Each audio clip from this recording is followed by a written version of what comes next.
প্রিয় দর্শক, আজকে আপনাদেরকে আলুর জমিতে নিয়ে চলে এসেছি। দেখেন আলুর জমিতে এই যে ইঁদুরেরা কি করেছে দেখেন। একদম প্রতিটা আলুর বেডের ভিতর দিয়ে গর্ত করে আলু সব নিয়ে চলে যাচ্ছে।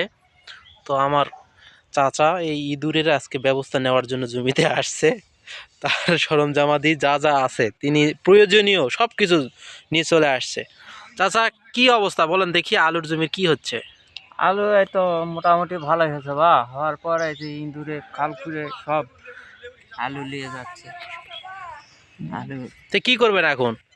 এখন এখানে এই যে গ্যাস ভরে দিচ্ছি। কোথায় দিলেন দেখি? এই দেখেন খালের মধ্যে দিলাম। এটা গ্যাস ভরি দিয়ে দিলেন? হ্যাঁ, তাতে কি হবে? এই ইঁদুর পালা যাবে, নাহলে মরে যাবে। আচ্ছা আচ্ছা।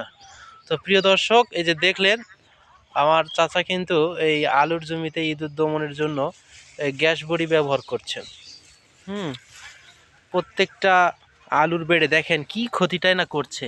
আসলে ইঁদুর যা খায় তার চাইতে 3 থেকে 4 গুণ বেশি নষ্ট করে। হ্যাঁ হ্যাঁ এই হ্যাঁ। জন্য ইঁদুর হচ্ছে সবচাইতে একটা ক্ষতিকারক প্রাণী। একে কেউ পছন্দ করে না। যার ব্যবস্থা নিচ্ছে আমার চাচা, গ্যাস বড়ি দিয়ে ইঁদুরকে নিধন করার চেষ্টা করছেন। তো আসুন, আপনাদের যাদের আলুর জমি আছে প্রত্যেকেই নিজের জমিগুলো একটু দেখভাল করেন। আলু উপরে ভালোই দেখা যাচ্ছে, কিন্তু ভিতর দিয়ে ইঁদুর সবচেয়ে বেশি ক্ষতিটা করতেছে। ইঁদুর থেকে সাবধান। সবাই ভালো থাকবেন। ধন্যবাদ।